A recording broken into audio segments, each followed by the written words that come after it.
Or I think of something, again, I think almost every parent can relate to. As your kids get a little older, you give them some chores, and one of the chores might be having them help clear dishes after dinner. And so we'll have one of our kids, and they're cleaning the tables, and he or she will start stacking the dishes higher and higher, and they're putting silverware, and they're putting cups on there, and we're like, well, be careful. If you stack it too high, you're going to drop it. It's going to spill. It's going to create a big mess. It's going to be hard to clean up.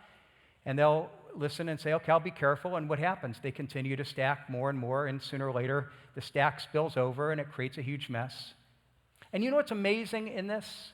For, again, any of us who are parents, we remember this, is they fall and they get hurt, they spill, and it creates a big mess, and then they start crying and look to us for comfort with this idea of somehow they're surprised at what happened.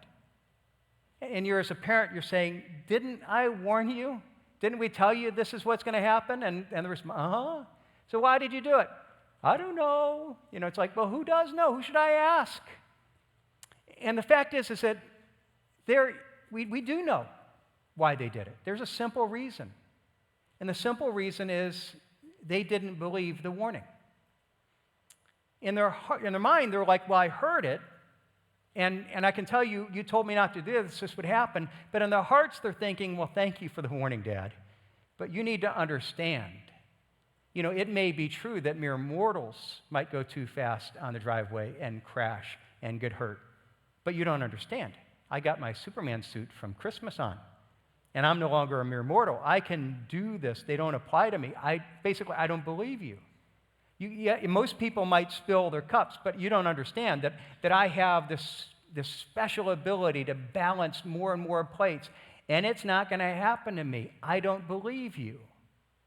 If anything, when we tell them these rules, they not only not believe us, but deep down they're like, I think you're getting in my way. You're getting in the way of my fun. You're telling me things that are keeping me from really ultimate enjoyment of this experience.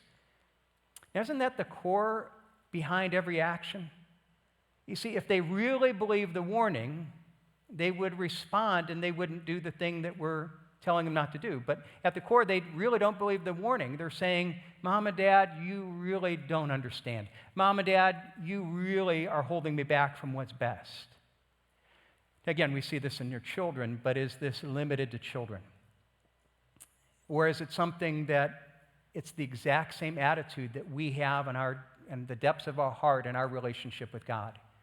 That when we choose to ignore His warning, when we choose to ignore His moral teaching, that we're saying the same thing, God, I don't believe you. You see, in the beginning, I said these are principles that are true for all of us in all ages. As adults, we only hide it better. You see, but this is the core issue behind every issue. Every time we choose to sin, every time that we give in to temptation, every time we do something that God says is wrong, that God says is harmful in our life, we choose it because we're saying to God, God, I don't believe you. You don't know what's best for me. Your moral teaching, that might be true for most people, but it's not true for me. It might have been true way back when, but it's not true now. You don't know my circumstances, and for me, morality has evolved. My circumstances are unique. God, I don't believe you.